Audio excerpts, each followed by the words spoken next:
아멘. 할렐루야. 이 시간 하나님의 말씀을 통하여 우리를 사랑하사 죽기까지 사랑하신 그 사랑을 깨달아 주님 앞에 감사함으로 나아가는 귀하고 복된 시간 되기를 간절히 소원합니다. 성경에는 수많은 이야기들이 기록이 되어 있습니다. 너무 많은 이야기들이 기록이 되어 있기 때문에 성경을 제대로 알기란 참으로 어려운 것 같습니다. 그래서 성경을 바라보는 다양한 시각이 있는 것 같아요. 누구는 성경을 역사서로 봅니다. 왜냐하면 창세기부터 요한계시록까지 온 세상의 처음과 마지막을 이 성경책 하나에 다 기록을 하고 있기 때문이죠. 그러나 성경은 역사라는 뼈대를 갖고는 있지만 역사서는 아닙니다. 또 어떤 분들은 좋은 말들이 기록이 되어 있는 격언집이라고 말하기도 합니다. 물론 이 말이 틀린 말은 아니죠. 왜냐하면 성경 곳곳에 올바른 삶을 살기 위한 다양한 지혜가 기록이 되어 있기 때문입니다. 하지만 그렇다고 성경의 격언집은 아니죠. 성경은 그것보다 훨씬 심오한 내용을 담고 있습니다. 구약 39권, 신약 27권, 총 66권으로 되어 있는 성경은 방대한 양을 우리에게 자랑하죠. 여러분에게 누군가가 성경은 과연 무슨 말을 하는 책입니까? 라고 물으신다면 여러분들은 뭐라고 대답을 해 주시겠습니까? 성경의 파노라마 양육 과정을 들으시면 더 확실하게 아실 수 있겠지만 구약 성경은 오실 메시아에 대해서 또 신약 성경은 오신 메시아에 대해서 설명을 하고 있다라고 이야기해 볼 수가 있습니다. 즉 성경은 메시아에 대한 이야기다라고 정리를 해볼 수가 있는 것이죠. 또한 성경 전체의 내용을 10가지로 정리를 해보면 10계명으로 정리를 해볼 수가 있습니다. 또 10계명을 2가지로 정리를 해보면 첫째는 하나님 사랑이요 둘째는 이웃 사랑이라고 말할 수가 있는 것이죠. 이를 다시 단 하나의 단어로 쪼려보면 바로 사랑으로 정리를 해볼 수가 있는데 이 사랑의 극치이자 모범을 보여주신 분이 바로 예수님이신 것입니다. 이렇듯 성경은 예수님을 통한 사랑을 우리에게 알려주는 책이다라고 볼 수가 있는 것이죠. 오늘 본문에 보면은 사도 요한은 그러한 스승 예수님께서 보여주신 사랑을 아는 자들은 그의 합당한 모습이 삶 속에서 나타나야 한다라는 것을 우리에게 보여줍니다. 먼저 우리 7절 말씀 함께 보도록 하겠습니다. 7절입니다. 시작. 사랑하는 자들아, 내가 새 계명을 너희에게 쓰는 것이 아니라 너희가 처음부터 가진 옛 계명이니 이 옛 계명은 너희가 들은 바 말씀이거니와. 아멘. 여기서 요한이 말하는 계명이란 사랑하라는 것입니다. 근데 요한복음 13장 34절에 보면은 주님께서 제자들을 향하여서 서로 사랑하라라고 말씀하시면서 그것이 당신이 주시는 새 계명이라고 하셨죠. 그런데도 오늘 요한은 바로 그 새 계명 곧 사랑에 대해서 쓰면서 그것이 새 계명이 아니라 처음부터 있었던 옛 계명이다라고 말하고 있는 것입니다. 예수님께서 제자들에게 주신 사랑의 계명이나 사도 요한이 말하고 있는 이 계명 모두 구약의 율법을 근거로 하고 있죠. 레위기 19장 18절에 보면은 내 이웃 사랑하기를 내 자신과 같이 사랑하라라고 하였습니다. 그러므로 주님의 사랑의 계명은 사실 새로운 계명이라고 볼 수가 없는 것이죠. 이미 구약에서 하나님께서 이스라엘 백성들에게 말씀하신 것이기 때문에 그것은 옛 계명이 분명합니다. 그러나 또 이 계명은 우리 예수님에 의해서 새 계명이 되었습니다. 지금 말장난을 하는 것 같지만 하나님께서 구약에서 말씀하신 이 계명이 신약에서 예수님에 의해 질적으로 또 양적으로 세워졌다라는 것이죠. 먼저 구약에서의 사랑의 계명은 그 질적인 면에서 내 자신과 같이 사랑하라는 것입니다. 또 그 범위는 이웃으로 국한이 되어 있죠. 바로 하나님의 선택받은 백성인 이스라엘로 한정이 되는 것입니다. 그러나 주님이 주신 사랑의 계명은 그 질적인 면에서 내가 너희를 사랑한 것 같이 너희도 서로 사랑하라라는 것입니다. 즉 주님께서 자기 자신을 희생하여서 완성하신 이 사랑은 모든 인류를 구원하시기 위한 것이다라는 것이죠. 즉 사랑의 대상이 모든 사람으로 확대가 된 것입니다. 그러므로 구약의 그것에 비해 주님의 사랑의 계명은 분명 새로운 새 계명인 것입니다. 그러나 앞에서 봤듯이 이 사랑의 계명이 이미 구약에서부터 주어졌다는 점에서 동시에 옛 계명인 것도 분명한 것이죠. 따라서 주님의 말씀도 오늘 요한의 말도 다 옳은 것입니다. 사실 요한복음에서 주님이 사용하고 있는 이 새라는 말의 헬라어는 시간적으로는 최근의 것을 의미하지 않고 형식이나 질적인 면에서 새로워진 것을 의미를 합니다. 즉 사랑의 계명은 옛 계명인 도시에 새롭게 된 계명인 것이죠. 사랑은 구약의 핵심인 동시에 신약의 핵심입니다. 구약의 하나님의 뜻과 신약의 하나님의 뜻은 다르지 않다라는 것이죠. 즉 사랑은 모든 계명의 요체인 것입니다. 주님은 그래서 마태복음 22장 37절에서 40절까지 이렇게 말씀하고 계십니다. 이 말씀 제가 읽어드리도록 하겠습니다.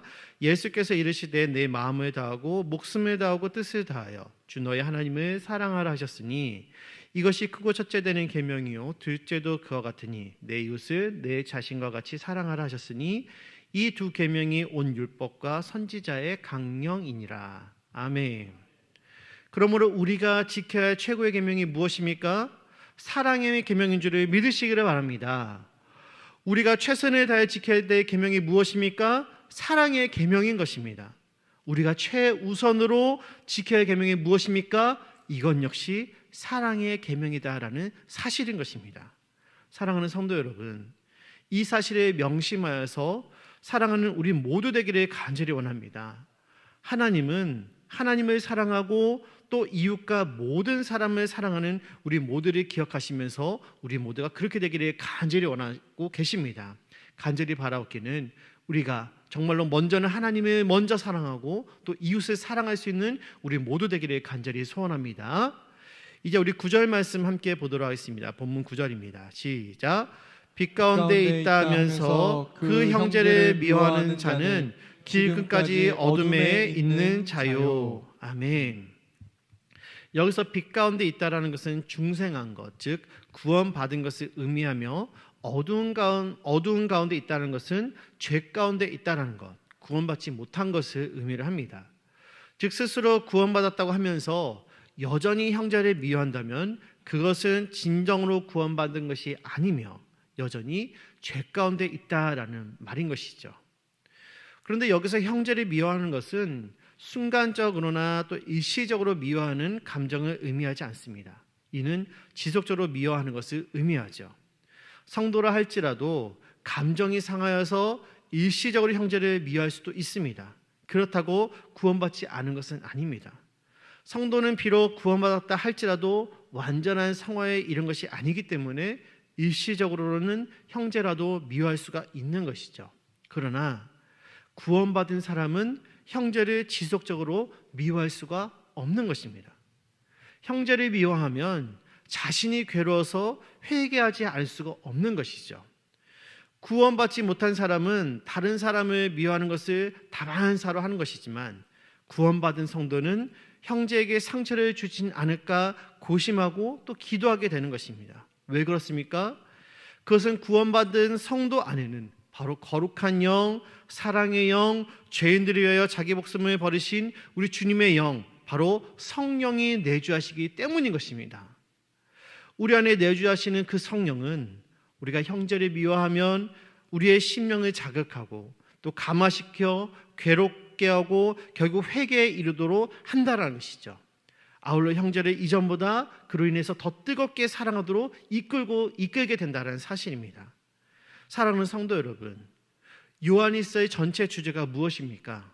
사랑인 것처럼 보이지만 사실은 구원의 확신에 대한 문제입니다. 내가 정말로 하나님의 백성이냐? 내가 정말로 구원을 받았느냐? 그렇다면 이러한 열매가 너에게 나타나야만 한다는 것입니다. 그것이 바로 오늘 본문에서 말하고 있는 많은 것들 중에서 바로 하나, 형제의 사랑으로 오늘 우리에게 말씀하고 계신다라는 사실인 것이죠. 이를 달리 말하면은 형제의 사랑으로서 구원받은 표적을 하나님께 보이라는 이야기인 것입니다.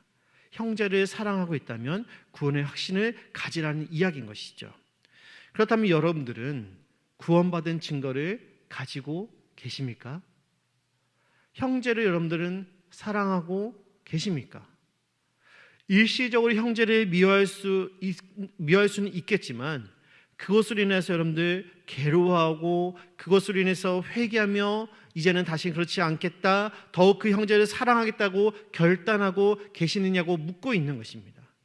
이러한 표적이 여러분들에게 나타나서 여러분들에게 행하신 하나님의 구원의 증거, 구원의 표적이 될 수 있기를 간절히 소원합니다. 이제 오늘 본문 말씀 10절 말씀 함께 보도록 하겠습니다. 10절입니다. 시작. 그의 형제를 사랑하는 자는 빛 가운데 거하여 자기 속에 거리낌이 없으나. 아멘.